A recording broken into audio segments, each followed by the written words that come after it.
All right, I want to welcome all of you to this professional development webinar we have as part of an online course that is in the PolarTREC program.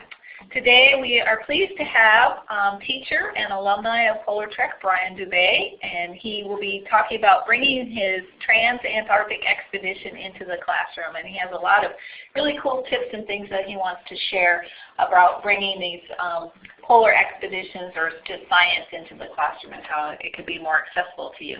Before I turn it over to Brian, there's a few things I want you to know about the platform we're using. It's called Blackboard Collaborate, and the slides should have changed. You should see a slide that has a little miniature of our platform with some descriptions about the various features. One of the main ones is when you want to talk later on, which after Brian's presentation, we'll have a chance for you all to ask your questions live if you want to. You click on the talk button, which is above the list of participants.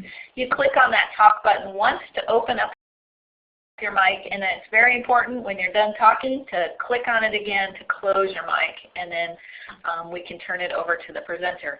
If you have a question as we go along, you can click on the little hand icon above the list of participants, and or that lets us know that you have a question. You can also use the chat room, type in the little white box, hit enter, and you can post your question there. And all of these events are archived, and we'll post them online and share them. If you're a part of the online course, we'll share them with you as well. Just a little note about the questions. So again, you can type them in the chat box, and then also at the end, we'll call on you, and you click on that talk button to open up your mic and click on it again to close it. So we will not go around the room and call on all of you and have you introduce yourself. We ask you to introduce yourself in the chat box. Just type in who you are and where you're attending from, and if there's anybody else that's with you today, or maybe your interest into why you want to take this class or hear this presentation. That'd be helpful. So we'll let you do that, and I'll move on to the next slide, which is about PolarTREC. So the reason Brian is here with us is, like I said, he's an alumni of PolarTREC, and this course is part of our PolarTREC program. And it is a program where we put educators such as yourself with researchers in the polar regions so that they can get hands-on, first-class, front row seats to science happening, and it's really exciting. And Brian, I'm sure, will introduce his researcher and his expedition here in a little bit. In fact, I think that's it for my slide. So it is. I'm going to turn this over to Brian, and I'll push your first slide out, and then I'll let you take over there, Brian. Well, hi everybody. I'm Brian DuBay. I'm over here in Warren, Michigan, and I was working last in November with Dr. Hansen in Antarctica, and we were working on putting seismometers in the trans-Antarctic mountain range to try and figure out why that mountain range exists where it does. And it was such a great experience, and I'm so lucky that I get to go back next year, and I'm so excited about that. I can't wait for November. Winter just kind of got over here, but I'm waiting to go back. It's been so much fun. But what I'm going to talk about today is how to use this, type of technology, the new types of social media, the new types of technology that exist out there to help engage the students a little bit more and get them more involved in science. Because, that's a huge component of any science teacher, any teacher's job, is to engage the students as much as possible. And I found that using the technology the way that I did from Antarctica, it was just a great experience for the kids because they really identified with it, and they're still talking about it today. So the two things that I kind of wanted to talk about was, one being public outreach and how to get not only your students engaged, but the school district engaged, your staff, and the community involved, as well as how I did it. Personally, I made a lot of video journals that I think some of you might have watched, and how that has impacted my students. So if you look at the next page here, let's see if it works. Yeah, it works. Okay. One of the things that I try to do was when I first started teaching, I was always kind of against using the cell phones in the classroom and, you know, engaging the students outside of school in such a way that, you know, kind of would possibly, you know, yield some problems. So, but I found it really easy for me to use Twitter and, you know, Skype and YouTube to help get them on board, because, you know, when I was trying other things, when I was trying normal journaling or just, you know, speaking about science topics, you know, they get engaged, but, you know, when they actually get to see you do something, you know, you're being the teacher, you're in front of them, and you're, you know, you're out there doing real science, and they're just enthralled with it, and, you know, it makes them really get involved a little bit more. So I utilized YouTube a lot. I Skyped a lot with my students. Twitter was essential. And maybe when I go back next time in November, I'll use things maybe like Instagram or, you know, whatever the new thing is at that time to, you know, keep them engaged. And let's see here, like on this one, on this slide here, Twitter. I mean, it was so useful because wherever I was, especially in Antarctica, once I got back to McMurdo Base, I could just type about what I had done for the day or what I was accomplishing for that day, and it would go right to the students' phones. And of course, you know, before, you know, I left, I told them that, you know, I'd be setting up a Twitter account, and it's, you know, school use only, and it's appropriate thing, so don't post anything that wasn't, you know, school appropriate. And I didn't have any problems with that, which was nice. And because, you know, they want to be on their phones, they want to text and look at things so often that when, you know, I would tweet them, they can't help but to look at their phones to see what it is. And then when they see it's from me, and then they're like, they might be excited about it, they might not be excited about it, but I always try to put like a little teaser in front, you know, trying to get them to, you know, figure out what I was doing. So one of the first things that they always would ask is, you know, what's the temperature, what's the weather, what am I doing? So that's kind of like my first couple of tweets. And, you know, from there, it just kind of kept spreading because they started, you know, retweeting what I tweeted. I know that sounds ridiculous, but they kept doing that too. And not only the other kids that, you know, they knew from other schools, but, you know, it was spreading literally to their parents and their grandparents. And I started getting messages from them, people I didn't even know, and it really spread quite rapidly. And so I love using Twitter, and I'll definitely use it again. But I think I even might start using it in my classroom for, you know, announcements. I know that seems kind of maybe like a little bit too much, but, you know, for, you know, maybe like a new assignment that I was going to post on, you know, my class website, or a little, you know, blurb about something to remember for tomorrow. I mean, it's helpful, and I end up getting more responses that way than I would through email because, like I said, they always have their phones on them. They're always checking their phones, and they're always checking these accounts like Twitter and, you know, Tumblr. So, you know, maybe, you know, you would get a couple more kids engaged than you possibly would, you know, otherwise. One of the other things that I worked on, let's see if this works.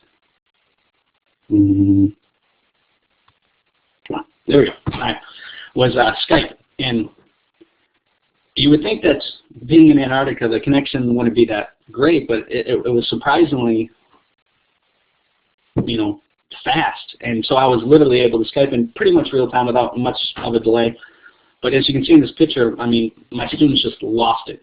Every time that I would Skype in, they just lost their minds, and they wanted to hear everything they had to say. Of course, they're probably just trying to get out of the work that the substitute is trying to give them, but it was also kind of cool. And, you know, a couple times I was able to Skype them from outside, just outside the building, so I was still able to get a good connection. And they love it. They still talk about it. And some students were getting upset because I was, you know, Skyping them in only 1 hour, and then I had to wake up really early in the morning. I had to wake up at, what was it, 2:30 in the morning to Skype my first hour, and it was like a day ahead. It was a nightmare, but I had to. I felt, you know, obligated, and it was really useful. And if I could get to the point to where, you know, maybe next time when I was using Skype a little bit more often and have it a little bit more scheduled, you know, kind of like, okay, you know, when I Skype in this time, we're going to talk about this, you know, kind of have some stuff planned ahead, you know, maybe some, I wouldn't say lessons, but, you know, things that they can use it for, and not just, you know, to see how I'm doing or something like that. And so yeah, Skype was amazing for that. Let's see this one. When I got the news that I was going to go to Antarctica and be involved with all this with Dr. Hansen, you know, I started talking to my staff, and they at first they're like, yeah, whatever, you know, because it's a staff meeting. They just want to go home. They don't really want to hear what, you know, is going on. But then once I really started getting into it with them, and, you know, say like, well, what if, you know, when I do go down there, if you have any things that you'd want me to engage in that would help your students, you know, we can work on something like that. Like a couple other science teachers wanted me to take weather data.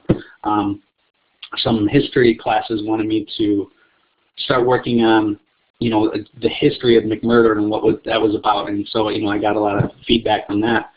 And that was really beneficial, because when I came back to the school, all the teachers that I was working with were just, you know, so happy. Their students were happy, and the school district was happy. And so everything was really, really positive. And now that I am back, I have been going to other schools in the district, as well as a couple of the ones around the district, because they had heard about it through, you know, the newspaper. And that's kind of what this next slide is, I think. Yeah. I didn't think, you know, a newspaper in today's, you know, time would be that, you know, powerful. But it really was. I mean, once the students saw me in the newspaper, it was like I was a celebrity, and, you know, their parents were, you know, cutting out clippings for me, and I was getting, here's one of the clippings right there. I was, you know, I was getting many of those on a daily basis, and they were just, you know, so excited about it now. And then I was getting emails from parents about, you know, things that, you know, they wanted to learn about, you know, Antarctica and how to use all that. So, I mean, I'm definitely going to do it again. I just remembered that one of the newspaper, what was her name? That's not important. But anyway, she just called me today, and she wants a follow-up interview about how my experience was, and, you know, how that affected everything. So I should probably get on that, you know. But yeah, it was just amazing, because, you know, the outreach, I mean, it went from the Warren Weekly, which is, you know, our local newspaper, but, you know, the newspaper journalists, they talked to one another, and so my story went from her newspaper to other local newspapers, and, you know, so I was getting phone calls from them, and ended up being in a small little section of the Detroit News, which is their big newspaper. You know, it wasn't, you know, this much a page, but it was still, you know, I got to a wider audience than I thought I actually would, and, you know, that's more amazing than I was expecting. Okay, so the video journals. You know, why did I do the video journals and not the written journals? Well, when I started, you know, using the PolarTREC website, and, you know, I started writing in, you know, journals, just literally journaling, you know, putting a couple of pictures in there, I didn't seem to get much of a response. I wasn't getting a response from my students or the staff or anything like that. And I asked them when I got back, you know, why were they not looking at those? Why did they focus so much on my videos? And they said, you know, they don't want to read. And I know that's terrible, but that's what their response was. So I realized, you know, quite early, thankfully, because of the comments that I saw on the PolarTREC website, as well as, you know, the YouTube website, they wanted to see me actually engaging something. Yeah, me in a picture is one thing, but me actually doing something they thought was more amazing. So I was like, okay, fine, you know, I'll switch. We'll do nothing but video. So I kind of had to learn how to make these videos kind of on the fly. So I had some mistakes in the beginning and some problems, but, you know, by the end I was getting pretty good at it, and I've still been practicing since. So that's been pretty funny. Like, if you look at the screen there, you see this little, like, abominable snowman down at the bottom, because on one of our sites we had this blue ice sites, and there was these little snow pockets that we didn't realize were snow coverings of huge crevasses. And, you know, one of our teammates accidentally stepped in one of them, and he went all the way up to his hip. And when I made the video and I posted it up on YouTube, for some reason the video paused just at that point when I said, uh-oh, something went wrong. You know, one of our, you know, teammates fell in. So for like 2 days the video didn't work quite right for some reason. So there was like this big cliffhanger about, you know, what happened? Are they okay? And that was unintentional, but it was really successful, because then I started to say, look at the size of some of these crevasses that we just missed on landing, and then I put this little Yeti in it, pretending like it was a, an abominable snowman cave, and they love that kind of stuff, just the little things, that, so they're feeling like they're understanding a little bit more about science, because just before this point, I had talked a little bit in the video about, hoarfrost and, what, these crevasses were. So I thought that injecting a little bit of humor into it would keep them more engaged a little bit longer, so I'd have their attention a little bit longer, because children's attention spans aren't the longest. So I found that, keeping the video kind of short, maybe to like, 8 minutes, 10 minutes maybe, if you could string them along with some humor, really helped. So, I mean, that's a big suggestion for you guys is, if you're ever going to make a little video or, tape one of your lectures, add humor in there as much as possible, because it'll help. It'll keep you engaged a little bit longer. So the students' responses, like I said, were really important, because I was able to understand what they liked and what they didn't like, what I should change, what I shouldn't, and like I said, I wasn't just getting it from my students, I was getting it from past students at my other schools that I've been to. But they were really starting to follow me, not just because they felt like they had to because I was a teacher, because they wanted to. They wanted to hear what I was going to do next and, what the next day was going to bring. And I read that in their comments, and some of the comments I was getting were not even from this country. I was getting some from, overseas. So I was able to respond to that too. And, it is kind of a little bit of work, to kind of keep up with all that stuff and remembering to check it, but it really paid off. Like when I got back, I mean, this picture right here is, all my main students that I have, and they were just so happy, and they wanted me to put them in this, because they knew that a lot of people might actually see, this PolarTREC event, and so they wanted to know their pictures involved. So they really feel like they're a part of it, even though they weren't, obviously out there with me, but they felt like a true connection to what we were talking about. And they, over the course of, I've been at this school for, not even a full year yet, but I really feel a connection with these students because of what, took place down there in Antarctica. And I think that's kind of amazing too. So, they're going to tell their kids, and, so maybe if I'm there next year, and remember that I'm not necessarily teaching them science right now, I'm teaching them social studies, so some of the things, they really don't really want to learn about, but they'll get, why we learn about this now when we should be learning in science class, but it wasn't that way. They didn't care if it was social studies class or English class, they just wanted to be a part of it. On this page, Hey, Brian? yeah, on tips on how to make the video fix ready. Be humorous, try to keep it as light as you can, sneak the content in, put a little blurb up in the corner, like, a definition or a science fact. And that's definitely one of the things I'm going to focus on next time is, adding more of that aspect to it, because I found, by looking at YouTube, how many people have actually seen these videos. And, I want to make sure that, if they're actually taking the time to watch the video, that they should be getting more out of it than necessarily what I did the first time, so I'm going to add a lot of that. The music, I thought would be a good idea to add, because it kind of keeps it light. And I was going through my iTunes library trying to find songs that did not have too many lyrics to kind of lead them away from, focusing on what I wanted to focus on. So I just kept using, music like, dance music and dubstep, and it worked. I mean, they loved it, and they couldn't believe that I listened to that type of music in the first place. So, that was kind of a fun thing. Yeah, and one of my last points there is, finishing the video with discussion topics, and I did that with one of the videos, which ended up getting the most response, when I was talking about the penguins. But yeah, I definitely think that if you're ever going to do something like that, like, taping your lectures or, taping something like that for your students, make sure that, of course, you have, some preliminary questions about things you're going to cover, but also, wrap it up, okay, this is what you should have gotten out of this. And yeah, I think that is going to be a big component of what I do next time. And I used iMovie, and I don't know if there's another better program out there, but it was pretty easy to use.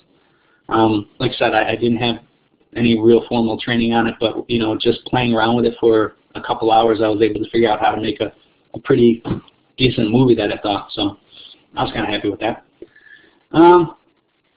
And my first video was kind of disappointing because, you know, I synced it up to the music and everything was working really great, and then at the very, very end I spelled something wrong, and I read it so many times in my brain I spelled it correctly, but obviously I didn't, and I even showed it to somebody on the team and they didn't catch it either.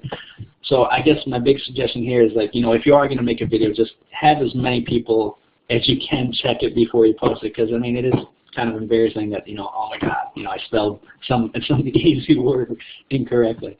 And you got to remember that, you know, it's always out there. I mean, that misspelling, you know, that video is out there, and it, you know, doesn't make me look, you know, that good. So I was kind of disappointed with that.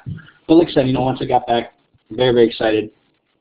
I had mentioned before I left that, you know, in my classroom, I was never the class teacher that got, you know, this accomplished or was able to, you know, be the best at, you know, this. And, you know, I just kind of left it at that. I didn't really have a point to it. But I found out, like, when I was down there, that the kids were so excited for me, and they wanted to show how happy they were that I was doing this and doing this with them, is that, you know, that we had this big canned food drive. And as you can see by the totals there, that in my class, they just huge amounts compared to the other class. I mean, I think there was 1,300 or something like that cans, you know, compared to some of the other classes. And, you know, it's a good thing for me. It makes me feel good. It makes me feel like, you know, I was doing something good. But also, you know, it was good for the community because, you know, obviously, you know, this canned food drives, you know, help out the people who need it in the community. So, you know, it showed kind of a, I don't know, like maybe like a mutual respect. Like, you know, they were proud of me and I was proud of them, kind of thing.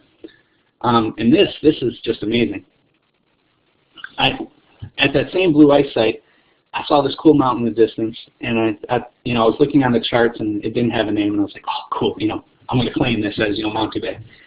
So I put it in one of my videos like that, and my students thought I was really going to do it. And so before I got back, they were all getting together and writing, you know, this big long letter to whoever I was going to submit this paperwork to try and get me to literally have this mountain.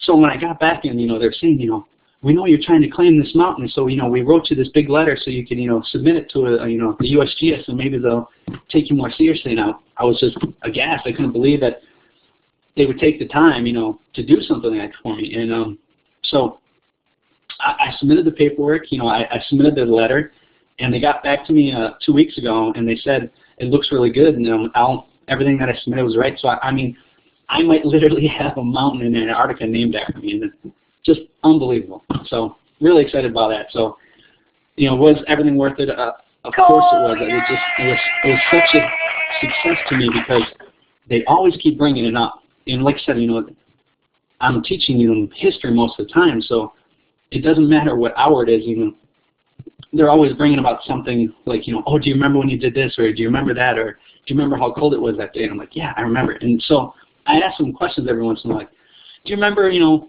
what side of Antarctica McMurdo was on? And, you know, I get so many hands raised for that type of question compared to the normal things that I would talk about, because I think the videos, I think, you know, the comments, the Skyping, it really helped them feel that they were part of it. And, you know, obviously that's one of PolarTREC's big goals. And so, I mean, I think for any good teacher, you know, that's going to be your goal, is to try to engage them as much as possible. And this really did it. And so, you know, as being, you know, a teacher and, you know, professional development as that goes, I mean, the PolarTREC program has really done it. It's really shown me, and it's shown my students, shown my, you know, community, how using all this type of technology, you know, can really benefit, you know, everybody. It can benefit the students and, you know, make them learn a bit more. And even Dr. Hansen, you know, she was mentioning how, you know, she is showing, you know, my videos that I made to some of her students, and she's kind of getting the same responses. And I looked just a couple days ago at, you know, how many people had looked at these videos and where they were looking at it from. And, you know, some things were like crazy far away, you know, like Sweden, Russia, like a couple from Tokyo, and I couldn't believe it. So, I mean, utilizing this type of technology is good. It can also be a little bit scary, and little bit things, you know, kind of keep in mind, but all in all, very, very successful in that. I would definitely recommend, not only PolarTREC, but, just the idea of trying to utilize as much as what they're into your class.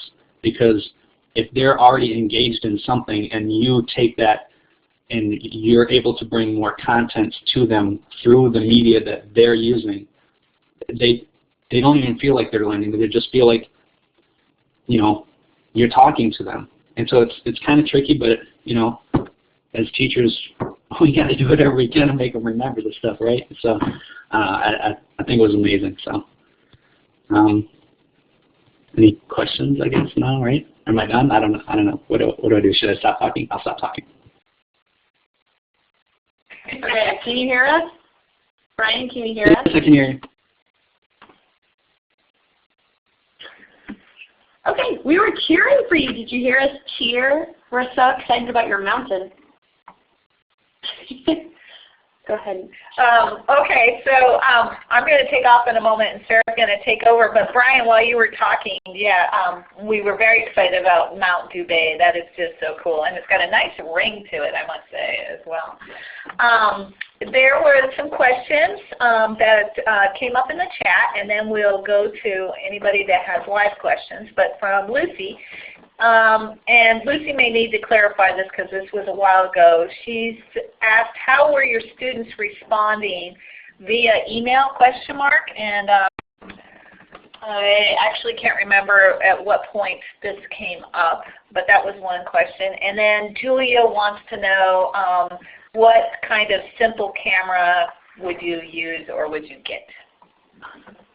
I expected them to email me, but email doesn't exist to these kids. I mean, the email is like something their parents use. So I mean, I only got responses by using things like Twitter, and I started a Tumblr too, because I mean, like I said, that's the media that they use, and they don't take the time to email anybody. I mean, they would rather of course send text messages than send an email. But obviously that was a little bit tricky because where I was. But in terms of cameras, I had a nice little waterproof camera that came in handy. I would definitely recommend if you're ever going to be out in that type of environment to bring something that's shock proof and cold proof and weatherproof.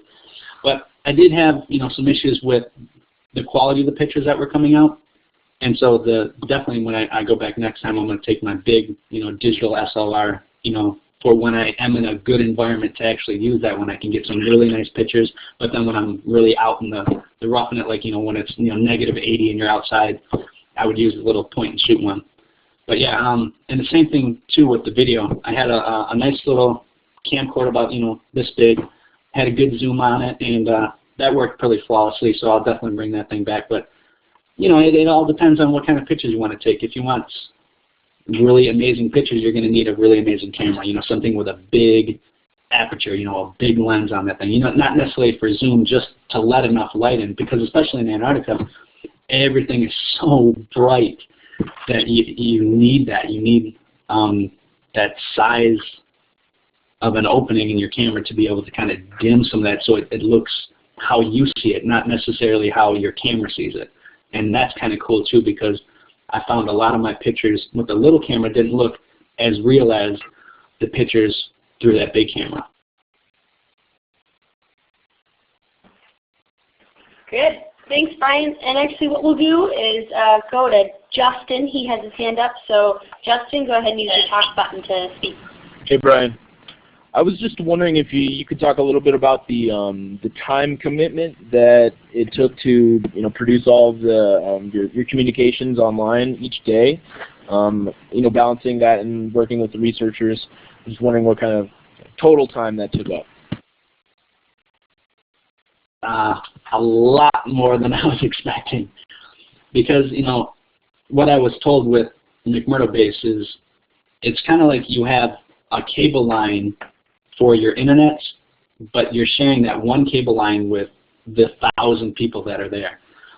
So it took me about 3 hours to make the video, about 8 hours to upload the video. So it took a lot of time. Like when I was working with the team members, we'd work 12-hour days, sometimes 16-hour days. But then, when they would go to bed, I would, try and get that next video done. But I mean, being in a video format, it's way more work than obviously just, a normal journal. But I had more fun making it. They had more fun engaging in it. So I'll definitely do it again. I think a way in which I'll try to, mitigate how much time I'm actually working on it is, maybe kind of set up some intros and, exits to the video prior to me going down there, so I kind of have a, less work to do. But I mean, things change. The schedules changed all the time. You always had to be adapted to that. And new things were happening in McMurdo every day, so once I got word of something cool, it was like, sweet, I got to go down there and take some video of this and talk to this person. But, a lot of work, but it didn't feel like work. I enjoyed every second. I mean, my longest day that I worked was 18 hours, and it felt like an 8-hour day. And I forgot to eat for most of that day, but I mean, it was amazing. I loved it. Good. Thanks, Brian. A couple other questions we have here. It sounds like you connected with a lot of your students on almost a personal level through like their own phones and their own Twitter or whatnot. But did you come across any roadblocks or issues with permissions at school for doing this kind of stuff?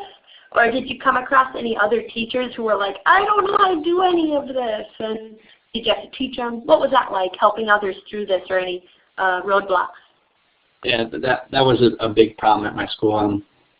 I'm one of the younger teachers on staff, so I mean, they're really reluctant to use any kind of new technology, just because, they're afraid of doing something wrong or not doing it correctly. So there is a lot of training involved that, that I had to do on showing them how to, make an iMovie, because they were so excited about, the movies that I made that they wanted me to show them how to do it. So I had a couple of in-services on showing them how to make a movie, and I asked the teachers and the assistant principal and the principal and even, the director of education for my district if it was okay for me to use this type of stuff, and they were all about it, because I guess one of their big pushes in our district is using technology, to engage the students. So this was another step for their district, saying, look what our teachers are doing. Our teachers are not only, using this technology, but using it, in a way in which it's engaging the students. And so there wasn't really a problem with me using it. They want me to use it more now, which some teachers in the school are kind of a little bit grumpy with me about it, because now they feel like, they have to, and it feels like they have to do more work, but whatever, they'll get over it, I guess.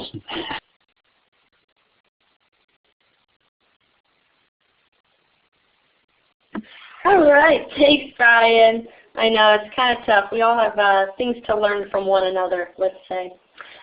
Lucy did type in a question. Lucy, do you want to ask that question live? If you do, you can press the talk button. I'm kind of curious about what you say would be the biggest takeaway you gained from the expedition. That's a tough one. I mean, am I talking? I think it's okay. The biggest thing I took away, I guess it was being in a place so remote, but still being so connected. Even though the connection speeds weren't that great, I didn't feel like I was 3,000 miles away from them. You know what I mean? It felt like I was just I went up north Michigan for a little bit, but then another side to that fact was just doing that type of research. Actually not just teaching science, but actually doing the science, helping build the seismometers, placing them, analyzing the data.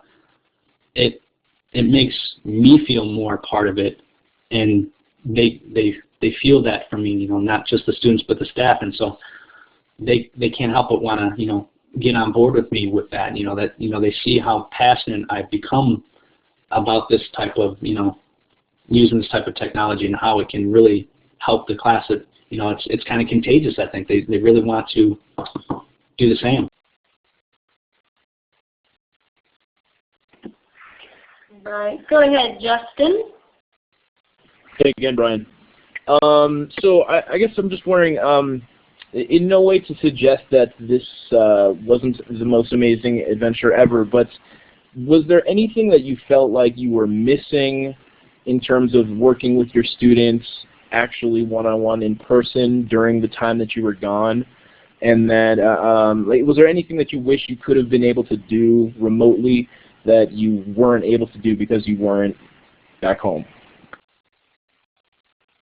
Definitely, because that was I'd only been in the school for not even 2 months before I had to leave to go to do this, and so I didn't really have quite a good connection with most of the students. I mean, I barely knew their names at that point, but as I kept Skyping into them, I started to learn a little bit more about them, getting to learn a bit more about their personality. And I think that would be more beneficial too, is if I was able to do that for a longer period, I would be able to, have more feedback with actual individuals, not just the class as a whole, because what they had done, because I knew I had limited time, they would prepare questions and then the substitute would, kind of look at those questions and, kind of decide which ones to ask and which ones not to ask because of, my limited amount of time. So yeah, I mean, definitely if I was in the class, it would be more personable to each of the students, but I don't really know the way around that there. But definitely, like now that the weather's starting to clear up around here, we'll definitely be able to go outside and do more stuff, and that's a big thing too. It's just if you can get them like out of the classroom and like go outside, they go crazy for a second because they're outside, they lose their minds, but you get them back, and then that kind of stuff, just the simple thing, like, just lecturing outside or being outside or just doing something different, going to the library, going to the media center, just whatever. I mean, that kind of stuff helps connect to more of the kids, and I think that would help. Perfect, thanks. So let's see, I'll kind of wait a second here and see if anybody has any last questions that they'd like to ask. If you want to type one in or raise your hand there to ask a question, you're welcome to. But it's been really great, Brian, learning about your expedition from your perspective after the fact of being out in the field.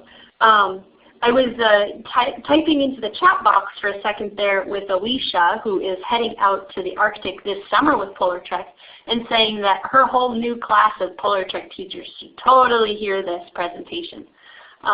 Teachers do seem to struggle with sort of how do I connect with my students, quote unquote, outside the classroom, which is kind of exactly what you're doing, connecting with them in different ways. So I really appreciate it. It's really, really helpful. They're going to love it. So it looks like people are kind of done with questions. What I'll say at the moment is if teachers are interested in joining PolarTREC, you're welcome to do that in many different ways. You can follow expeditions, you can participate in events like this one, or take the entire professional development course that this is a part of, and join the Polar Education email list, which you can find on the PolarTREC website. So there's tons of ways to stay involved with PolarTREC teachers and learning more from them. I certainly want to thank Brian so much for this, and then also Dr. Hansen, Dr. Samantha Hansen last week, who was talking about the science of this expedition. So these two webinars are kind of hand in hand. So you can check those out in the archives. And this event will be archived shortly and probably be out to all of you tomorrow or the next day. You can also check out the PolarTREC site for upcoming events. And yeah, it looks like everybody's saying, thanks Brian, thanks so much, your enthusiasm is infectious, and that smile was great to see, so thanks for joining us, it was great.